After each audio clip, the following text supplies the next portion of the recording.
revestimento de poder e o dom inicial é o falar em línguas. Perfeito. Então, preste atenção, porque quando começar as outras, aí você não pode ficar confuso. Para os pentecostais, nós interpretamos que o batismo com o Espírito Santo é um revestimento de poder e que a única evidência a evidência inicial é necessariamente o falar em línguas. Não é nenhum outro dom. É o falar em línguas. Logo, para que a gente realmente saiba se a pessoa foi ou não batizada pelo Espírito Santo, ela tem que falar em línguas na primeira experiência. Ela pode depois nunca mais falar em línguas, mas se ela falou em línguas, ela foi batizada pelo Espírito Santo. Ela foi revestida de poder. Então, para os pentecostais, o batismo com o Espírito Santo é esse revestimento de poder. É uma experiência pós-conversão. O batismo com o Espírito Santo, na interpretação pentecostal, ele é algo diferente da conversão. Conversão é uma coisa, que é a regeneração, é o novo nascimento, e o batismo com o Espírito Santo é outra coisa.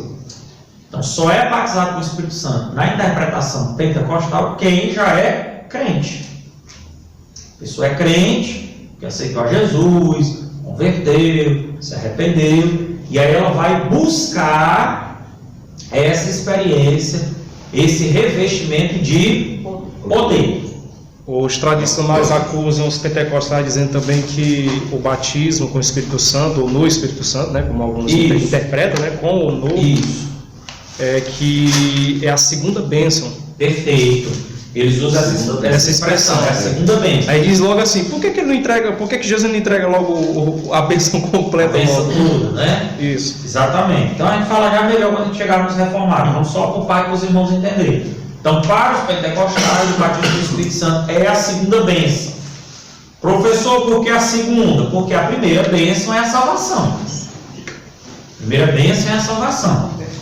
O batismo do Espírito Santo, então, é uma segunda bênção, porque ele é um revestimento de poder, é uma dotação carismática para que você possa exercer com excelência o seu ministério, a sua vocação, através dos dons. Através dos dons.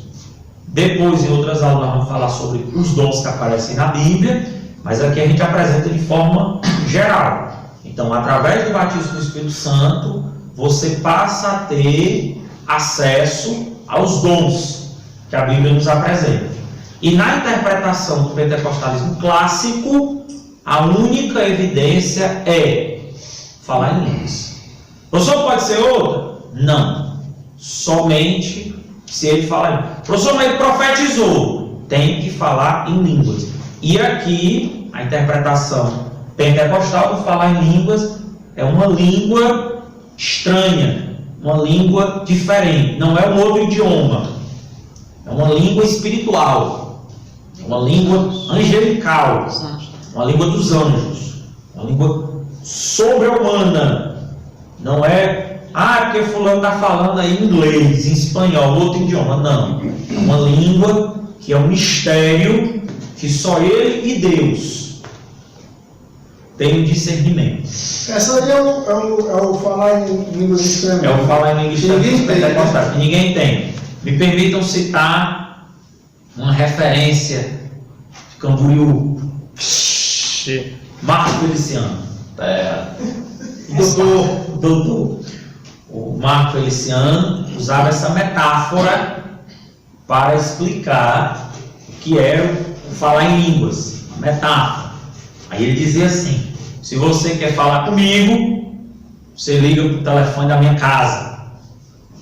Se eu não tiver, você pode ligar para o telefone do meu escritório, da igreja. Mas se você for muito íntimo, você tem o número do meu celular. E aí você liga direto no meu celular. O falar em línguas seria uma forma íntima do cristão falar direto com Deus. ligar direto para o celular de Deus, forma mais estreita de relacionamento. É uma forma metafórica, né? Uma espécie de uma função que ele faz. Ele foi bem nessa?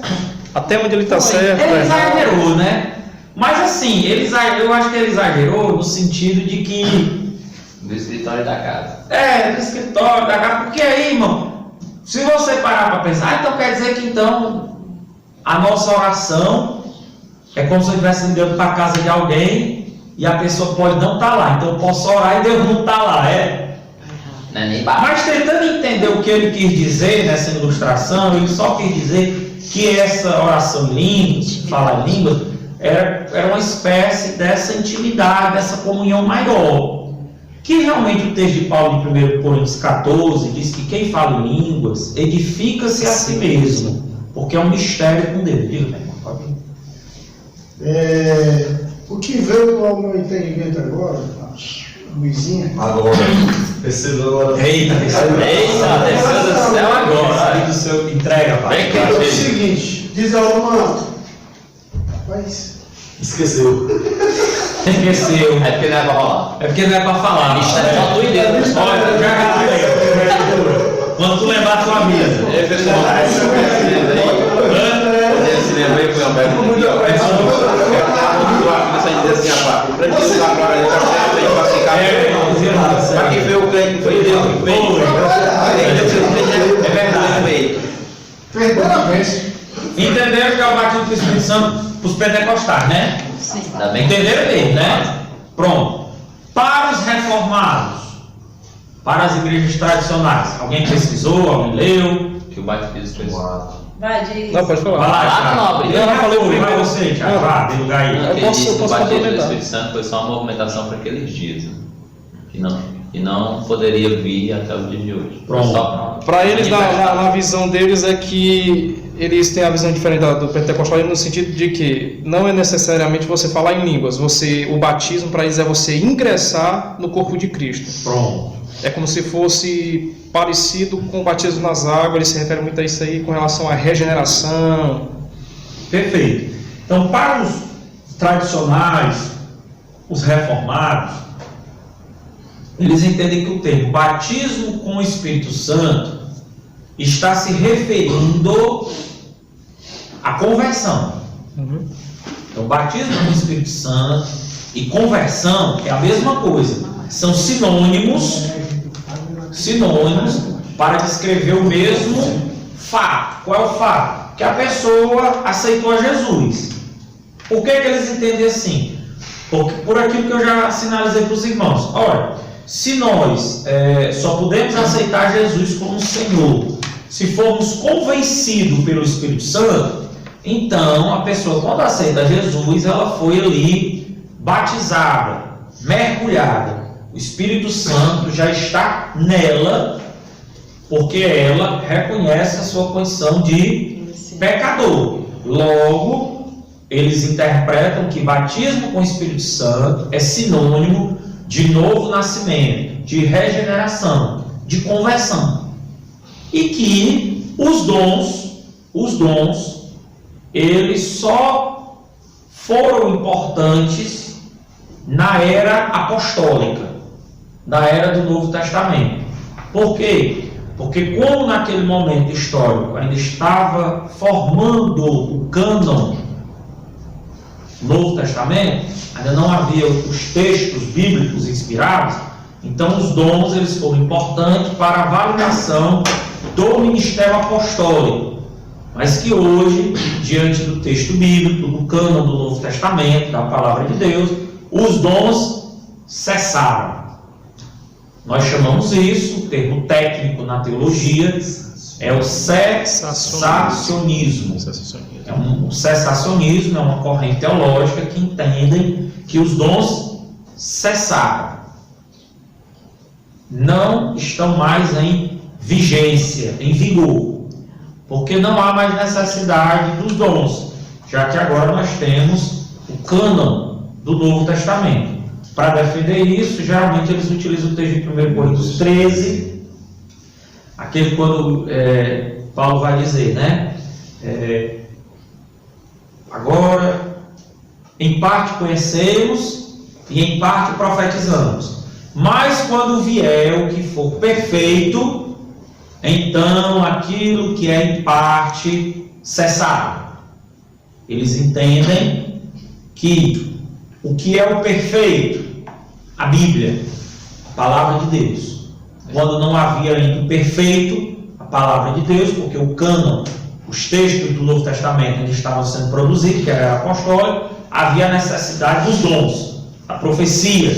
Agora que o perfeito, a palavra de Deus chegou, nós temos acesso, então ali cessou. Essa é a interpretação deles. 1 Coríntios, 1 Coríntios 13, 10, 11. Deixa eu só ver o versículo.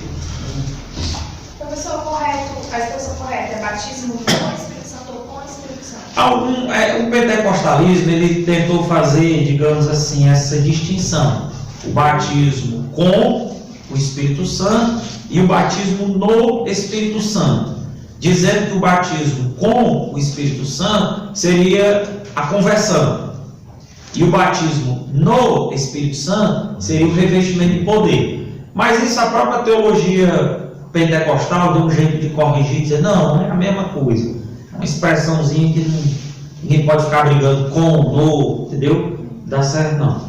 É o 10, 1 Coríntios 13, 10. Quando, porém, vier o que é perfeito, então quem parte será aniquilado, cessado. Ok? Essa é a interpretação reformada, tradicional, das igrejas presbiteriana, batista, certo? Essa é a interpretação. Só o sétimo dia recebe uma visão também. Como é? o sétimo dia de vergonha, né? Não, mas sétimo dia. Eles consideravam como demônio, não. Eles eles consideram que é uma língua inteligível, é uma coisa que você possa entender, não baseado em atos que todos ouviram falar em suas próprias línguas. É verdade. Eles baseiam basicamente. Pois é, eu confesso, irmão, que eu não sei exatamente como é que eles interpretam essa questão do batismo com o Espírito Santo. Os dons eles não negam, isso eu tenho certeza, eles não negam os dons. Eu vi muito sobre aquele Ivan Saraiva, muito bom o ensinamento dele, concernente a essa questão do carro do irmão da nossa igreja, estava ouvindo muito e disse que o falar línguas estranhas necessariamente ele teria que ser de uma forma que as pessoas entendessem. Isso. Então, se não é para você entender, então não deve se falar de forma alguma. Que é o texto de 1 Coríntios 14. Aí eles baseiam-se lá em Atos, que ali quando houve aquele batismo ali, todos que estavam ali presentes, nações diferentes, entenderam exatamente o que os discípulos ali falaram. Isso. Como pode, né, nós ouvimos, se vamos em Galileu, ouvir falar com a nossa própria língua, né, falar das grandezas de Deus. Eles entendem mais por aí, diz que também eles afirmam que essa forma de batismo foi só até ali. Foi, né? Só até ali. Segundo que eles ouviram a explicação do próprio Ivan, ele explica que é só até ali. Então, pode ser. E a terceira interpretação, que é a interpretação carismática ou renovada, é uma espécie de síntese entre as duas primeiras. Os carismáticos ou os renovados, que aí você tem Igreja Presbiteriana Renovada, Igreja Batista Renovada. Eles entendem que o batismo com o Espírito Santo, na verdade, é sinônimo de conversão. Eles seguem essa mesma linha dos tradicionais. Então, batismo com o Espírito Santo e conversão é a mesma coisa, certo? Porque é o novo nascimento, porque uma pessoa só pode se converter se tiver com o Espírito Santo. Quem não tem o Espírito de Cristo, esse tal não é dele. Então a pessoa já tem o Espírito Santo, e se a pessoa já tem o Espírito Santo, o que é que ela vai buscar se ela já tem? Não haveria nem sentido, já que a grande máxima pentecostal era essa: irmão, busque. Irmão, você tem que buscar, viu? Aí ele diz: não, como é que você vai buscar uma coisa que você já tem? Você não já tem o Espírito Santo? Você não retém o primorado do Espírito Santo? O Espírito Santo não já está em você? Então por que você vai buscar uma coisa que você já tem? Então os carismáticos, assim como os tradicionais, reformados, entendem que batismo com o Espírito Santo é a mesma coisa de conversão, ponto.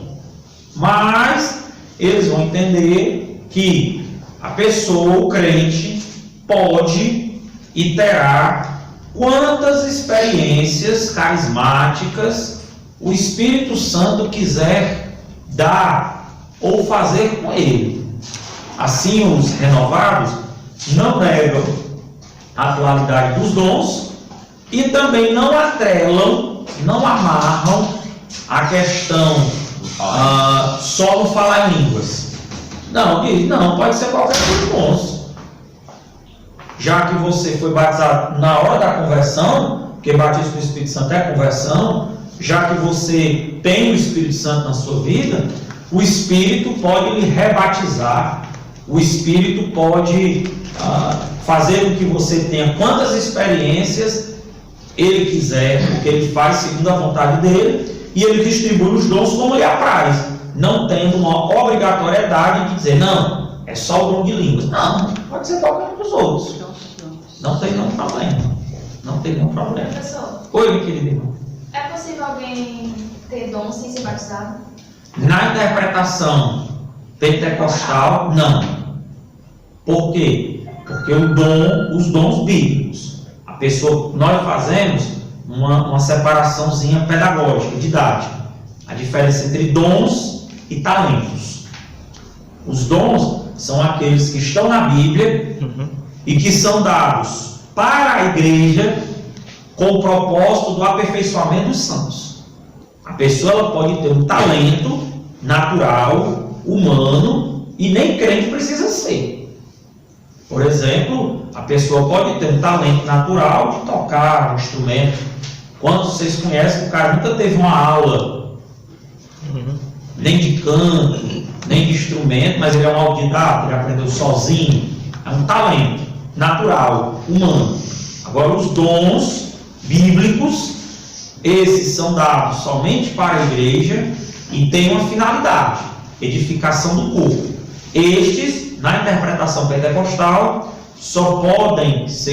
a pessoa só pode ter se ela for batizada com o Espírito Santo. Acho que ele pega a sequência do texto já de Atos inicial, né? Lembrou? Se baseia nisso. Não, outra aqui. É outra, vai. Por exemplo, lá em Joel, sobre o derramamento do Espírito, ele fala que depois de dizer que os jovens terão visões, os velhos sonharão. Aí ele diz assim, até sobre os meus céus e minhas servas derramarei meu Espírito e tudo. Esses primeiros, eles não eram servos. Como é que se dá? Primeiros quem? Ele diz, derramar o Espírito. Mas você diz aqueles 120? Não, Tá falando lá em Joel, Sim. o derramamento do Espírito, ele diz Sobre que os jovens terão visões, Isso, os velhos os velhos sonharão, até filhos e sobre filhas, isso, até sobre os sobre os meus servos e as minhas servas, derramarei do meu Espírito. Só que os primeiros que ele fala não eram servos, porque ele fez questão de frisar servos e servos, até sobre os meus servos e minhas servas. Eu estou interpretando errado? É porque tu. Estava aqui. É porque eu sou bom. Vou explicar. Me ajude aí. Manda ele assistir, mano. Você vai assistir no canal do irmão. Eu expliquei. Ali ele está falando que no Antigo Testamento o Espírito vinha só sobre alguns. No Novo Testamento o Espírito virá sobre todos. Pronto. E aí ele vai fazendo, ele vai quebrando todas as barreiras de separação. Derramarei do meu Espírito sobre filhos e filhas, sobre homens e mulheres. Derramarei do meu Espírito sobre jovens e velhos. Os jovens terão visão e os velhos vão sonhar. Então aí é uma separação desse texto, né? Não é separação, pelo contrário. Em Atos está se cumprindo. O meu Espírito será derramado. No Antigo Testamento, quem é que recebeu o Espírito? Sacerdote, profeta, rei, um grupo seleto.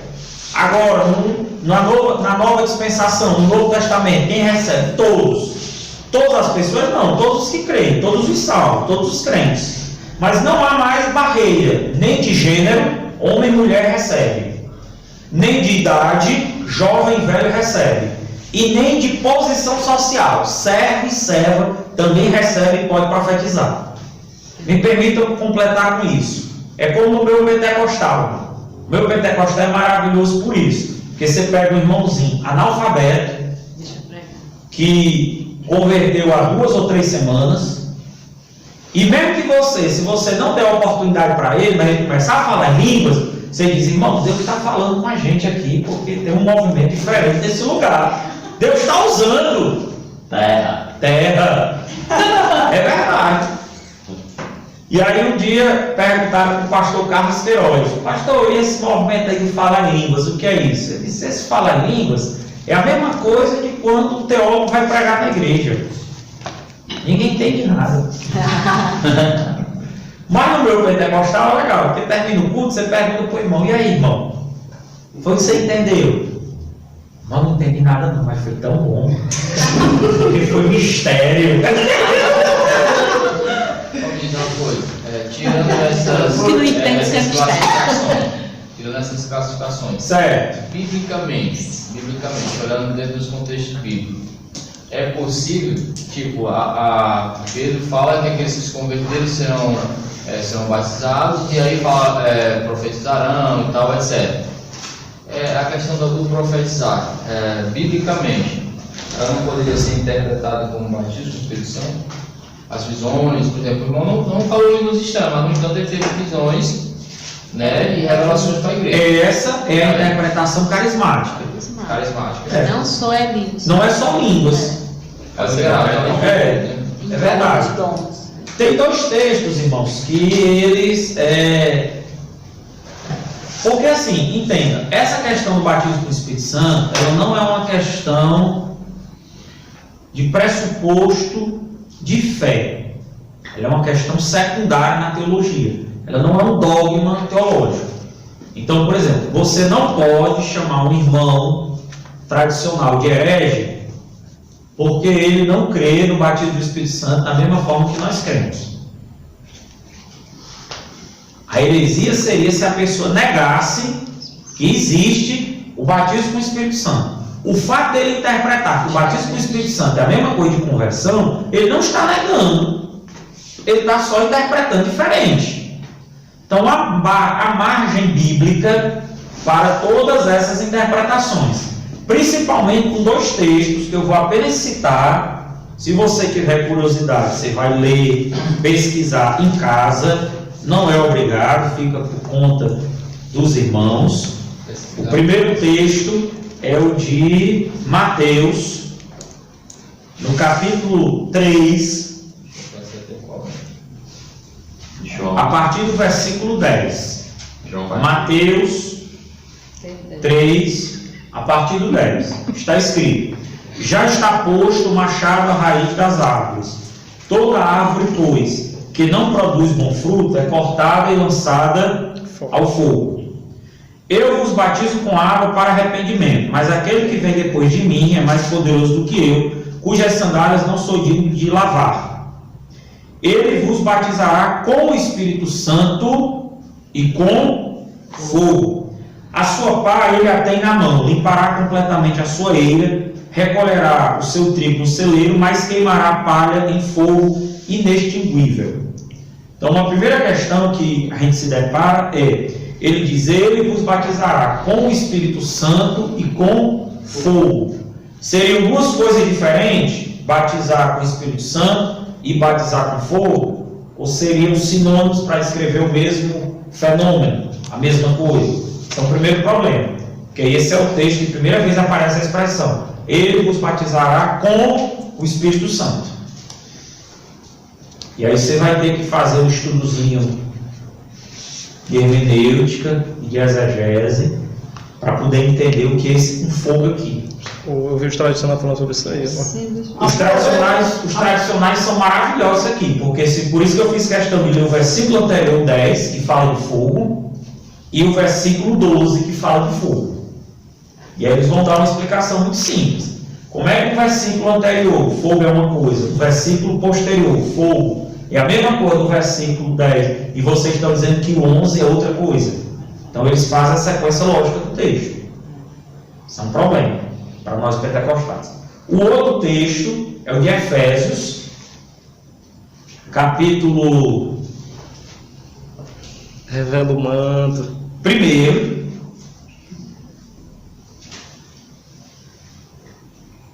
partir do versículo 13, Efésios, capítulo 1, a partir do 13. Em quem também vós, depois que ouvistes a palavra da verdade, o evangelho da salvação, tendo nele também crido, ouviu, creu, fostes selados com o Espírito Santo da promessa, o qual é o penhor, é a garantia da nossa herança até o resgate da sua propriedade. Quando é que a pessoa foi selada com o Espírito Santo, na sequência do texto? Quando ela creu. Quando é que ela creu? Quando ela ouviu. Ela ouviu, creu, foi selada. Como é que nós pentecostais dizemos com a experiência depois, a posteriori, se o texto está botando uma sequência? Ouviu o evangelho, creu, foi selado com o Espírito, porque ele é o penhor, ele é a garantia da salvação de vocês. Aí são dois textos muito fortes que tanto os tradicionais como os carismáticos utilizam para fazer essa relação de que conversão é a mesma coisa do batismo com o Espírito Santo. E Efésios 5,18, de batismo do apóstolo Paulo? Aí não tem problema, porque eles vão exatamente, principalmente para os carismáticos, eles vão dizer, não, você tem que se encher quantas vezes e sempre buscar. Sempre buscar. Mas o primeiro enchimento, a primeira experiência foi sua conversão. E aí quando eles entram nos textos de Atos, que nós utilizamos para defender que é o língua, é a língua, é a língua, é a língua e tal, né? Aí eles vão exatamente dizer, como é que a gente formula uma doutrina só no livro histórico? Porque Atos é um texto histórico. Aqui, irmãos, é o que eu estou tentando explicar para os irmãos. A questão, a forma como se dá o batismo com o Espírito Santo não é uma questão fundamental da fé, é uma questão secundária. Por isso nós não podemos chamar nem o tradicional, nem o carismático de herege, e nem eles podem nos chamar de herege, porque a gente defende que o batismo com o Espírito Santo é pós-conversão. Pode perguntar. Mas o batismo ele não é um revestimento? Isso nem invalida essa questão de você estar selado com o Espírito Santo, cada vez que nós temos o Espírito Santo dentro de nós, quando nós cremos. E então, nós estamos falando não tem uma distinção de recebimento do Espírito, de batismo no Espírito e ser cheio do Espírito, não? Tem, não por tem isso diferença. Os pentecostais fazem essa ginástica, e aí a pergunta recebimento, João, capítulo 20, versículo 22, que Jesus lá recebeu o Espírito Santo. Pronto, recebeu.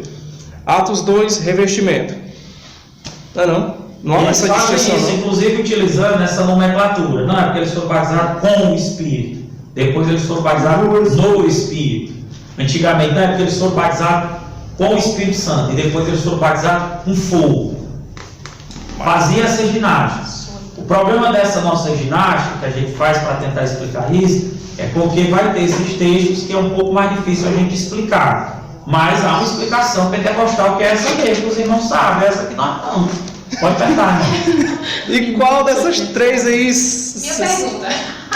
E qual dessas três aí aproxima-se mais da correta? Todo ponto de vista é a vista de encontro, irmão. Vai depender da sua denominação. Como a denominação nossa, de forma geral, é pentecostal, Quer que eu seja sincero? nós vamos puxar para a nossa. Não, eu não sou assim não. Leva mal não. Eu não puxo para minha denominação. Eu sou contra. Pronto, eu posso dar a minha opinião pessoal, a minha denominação é pentecostal, nós acreditamos dessa forma clássica, mas eu sou carismático. A minha interpretação é carismática. É forte, Brasil. Os dois, né? Eu acho melhor. aí também, eu vi que eu minha Eu acho que ela é mais. É por isso que eu estou perguntando por quê? Porque para saber qual é a que se aproxima mais da. Mas assim, é difícil para eu estar dizendo isso para os irmãos, por quê? Porque de repente você vai chegar lá na sua igreja, aí vai dizer, veja, o professor disse que nós está tudo errado. Não, irmão. Você está lá na sua igreja, a sua igreja quer como? Como pentecostal clássico? Então, não também ajoelha, ora e chora. Aí ele vai para uma igreja dessa grande, que ele é mais um no meio da multidão, e ele vai lá uma vez por mês, ou ele vai de 15 em 15 dias, que para mim também não é um cara desigrejado. Por quê? Porque é um cara que tem uma consciência religiosa. ele entende que ele tem que vez por outra ir lá pro culto. Ele só não quer ter o vínculo. Alguém, porque irmão, realmente você parar para pensar, é chato. Igreja é um negócio chato, as pessoas se metem na nossa vida. Tu queria viver a tua vida do teu jeito, de preferência pecando. Só que aí na hora que alguém descobre que tu está pecando, meu irmão, não pode não, está disciplinado. A gente quer viver igual Adão queria viver lá no Éden, comendo da árvore da vida para viver eternamente e comendo da árvore do conhecimento do pecado. Aí Deus diz, não, aqui não. Aqui não. Vamos ter esse miserável. Pode ver que Deus expulsou. Então, a vida de igreja, principalmente a nossa, que é uma vida que nós temos tarefas, atividades, responsabilidades, que nós damos conta do que nós falamos, do que nós fazemos, é trabalhoso mesmo. A pessoa chega e diz, meu irmão, tu tá vindo mais pro culto, o que é que está acontecendo? Está desviado. Está desviado mesmo, filho. Deve ser um curso de teologia, então. Então, assim, depois que começou a fazer teologia, Está diferente. Então, essa atuação, se ela sinalizar que ela é o nome do Espírito Santo, ainda tem um quarto elemento, irmão, sobre essa questão, que para mim não é desigrejado, mas que alguém assim intitula, o movimento do Caio Fábio. Para mim, o movimento do Caio Fábio não é desigrejado, pelo contrário, eles são igrejados. Ele tem uma igreja. Ele não quer usar o termo igreja, ele usa lá, que é a comunidade, o caminho. Mas, irmão, repito, assim, se reúne toda semana, Mas ele é o pastor. de forma sistemática, para mim é uma igreja, é eclésia.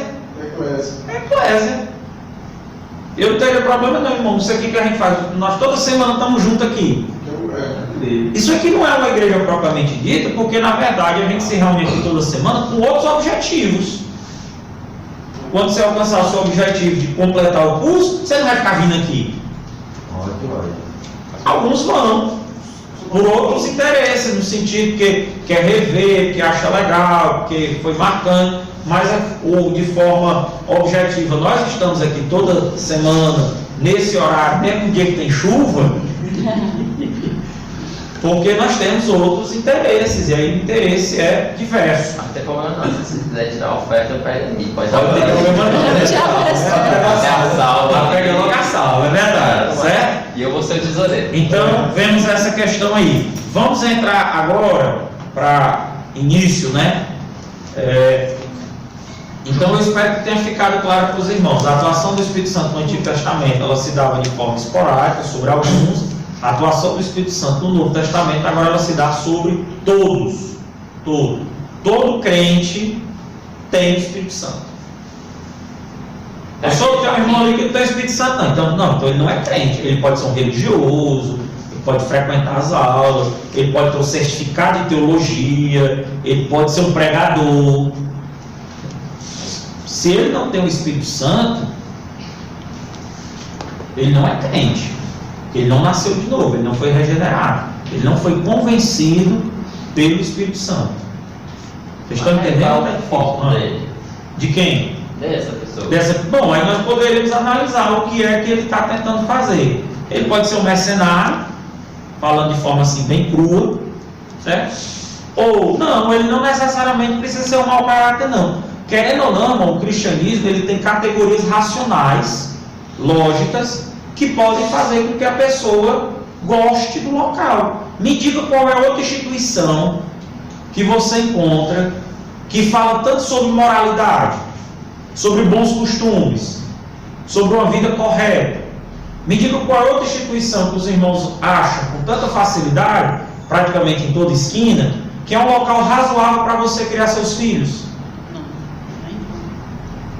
Porque você pode dizer, não, pastor, existe também aí uma maçonaria, um Rotary, um Lions Club, mas é para elite, não é para o povão. Então a pessoa não necessariamente ela pode ter uma má intenção, não.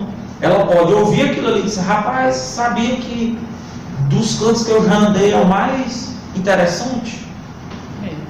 Fala sobre amor, fala-se sobre perdão, fala-se sobre a conduta ética imoral. Mas a pessoa tendo esse pensamento, já não é o Espírito Santo dentro dele? Pode ser ou pode não ser. Porque se nós formos analisar, se o Espírito Santo é que nos convence dos nossos erros, uma pessoa estando lá dentro, vendo que é bom, que é legal, que é um local certo de usar, de ensinar os seus filhos, através disso ele já se achou convencido através do Espírito Santo? Pode ser já o Espírito Santo trabalhando, mas não necessariamente. Por quê? Porque quantos ímpios vocês conhecem que são pessoas honestas, que pagam os impostos em dia, que é um exemplo de cidadão, de marido, de filho, de pai? Não é só crente, irmão, que é honesto, não. Tem crente que é mais severo. Não, crente não. Olha, crente ele não bebe, crente não fuma e crente não fala mal dos outros. Quem tem Espírito Santo? Está entendendo assim? Que a bênção O estilo, a forma, a maneira, a conduta, porque aquilo ali gera um prestígio, está todo mundo para você. Você Não respeito, não. Hã? Quando eu prego, muda para mais, que é na condição do respeito. Pode ser. Pelo na parte da comunicação. Tu dá honra Aí eu pra falo quem normal. já. Fala pra igreja. A minha voz é grossa. Tá certo, é verdade. Mas como Pronto, vamos seguir. Então a condição sine qua non para o cristão é ter o Espírito Santo é derramado sobre todos. Na questão soterológica, preste atenção, eu falei que na questão carismática, a atuação do Espírito Santo era uma no Antigo Testamento e passa a ser outra no Novo Testamento. Uma porque era de forma esporádica, é outra agora porque agora ela é de forma universal, geral para todos os crentes. Mas a questão da atuação do Espírito Santo na questão soterológica, na questão da salvação, ela é a mesma, tanto no Antigo quanto no Novo Testamento. Quem é que convencia as pessoas do pecado no Antigo Testamento? O Espírito Santo. Era o Espírito Santo que atuava convencendo. Por quê? Ora, por uma questão muito simples, irmão. Não tem como o ser humano se convencer sozinho. Era o Espírito Santo que atuava. Você vai perceber isso, inclusive, em alguns textos, de forma muito clara, como, por exemplo, no Salmo 51, que é o Salmo de Davi, que ele vai confessar o pecado. Senhor, não retira de mim o teu Espírito. Devolve a alegria da salvação. Era a atuação do Espírito Santo convencendo, convertendo, atuando, regenerando. Pelo amor de Deus, se os irmãos já pregaram isso, você era inocente. Mas não pregue mais isso não. Não pregue que a pessoa do Antigo Testamento era salva pelas obras, pelo próprio sangue.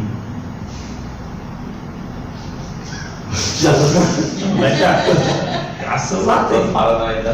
Graças a Deus. Ou por alguma outra forma, não. A salvação, a forma, a maneira de salvação é a mesma e sempre foi a mesma e nunca deixará de ser a mesma. Sempre foi pela graça, mediante a fé, com a atuação do Espírito Santo. Não tem, irmão, não tem outro jeito. Até na tribulação, pós-arrebatamento, será do mesmo jeito. Vai ser o Espírito Santo que vai convencer. Disseram que a Bíblia é sapacada. Eu cansei de ouvir isso. Cansei, na minha juventude eu ouvi direto.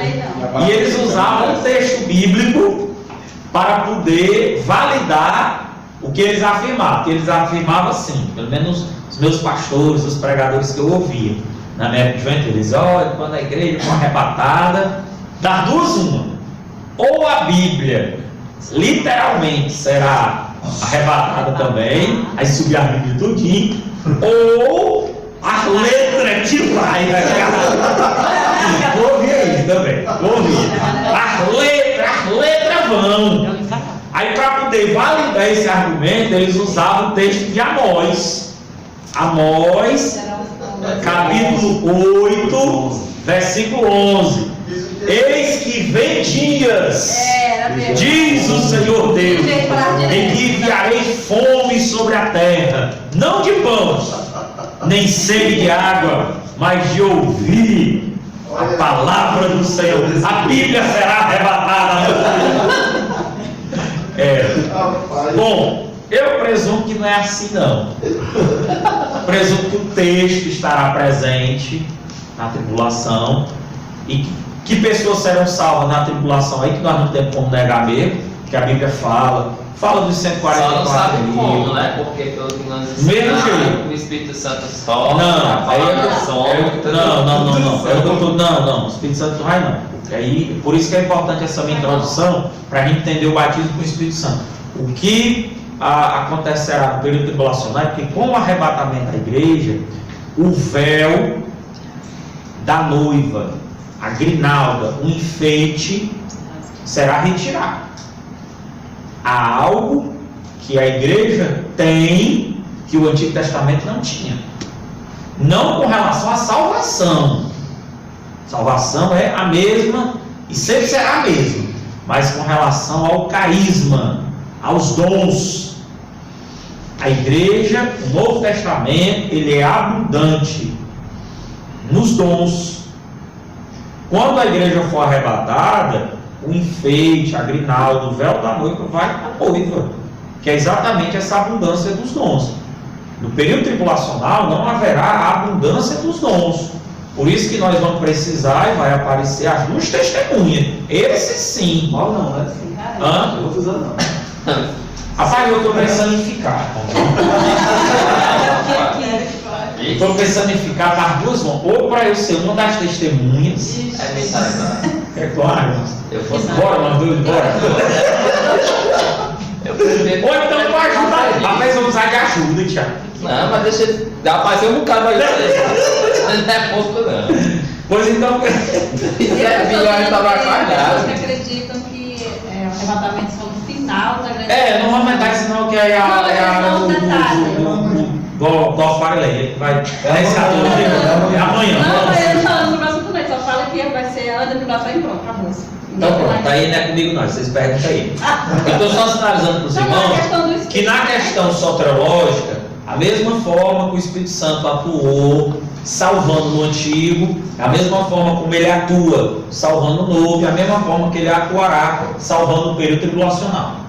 Pronto. Ou seja, ele vai, como ele vinha antes no Antigo Testamento, depois do período, depois da tribulação, ele vai vir usar aquela pessoa de uma forma específica. Isso.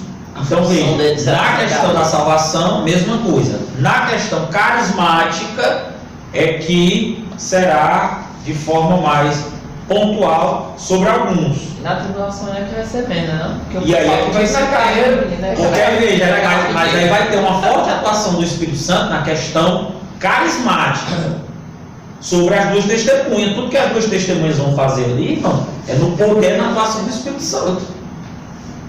E os crentes? Sinais. Que sobraram. Os que sobraram, aí temos os 144 mil que serão selados pelo Espírito Santo. O Espírito Santo vai selá-los. Só os 144. Não é só, mas vai ter os 144 mil que serão selados pelo Espírito Santo como uma espécie de completude dos judeus, que são 12 mil de cada tribo. E logo na sequência do texto, que fala dos 144 mil, fala de uma grande multidão. E vi uma grande multidão. E o anjo que falava comigo perguntou: quem são? E de onde veio? E eu disse: Senhor, não sei não. Irmão, não se engane não. Tem muita coisa que João viu que João não entendeu não. Se nem ele entendeu, como é que nós vamos entender? Sei, não sei não. Eu estou vendo essa multidão, mas não sei não. Aí o anjo que diz: esses aí são os que vêm da grande tribulação. Lavaram suas vestes no sangue do Cordeiro Não foi no próprio sangue não, viu? Também não fica empregando por aí, que na tribulação a pessoa vai se salvar. Ah, pregou É avisado. Não, não vai ter nada não. A Bíblia diz que Deus não tem o inocente por culpar. Então, não é inocente, viu? Parece que não foi só eu não, não vai calado. Eu fui só o que disse que poderia ter sido. Tu só abriu as portas, né?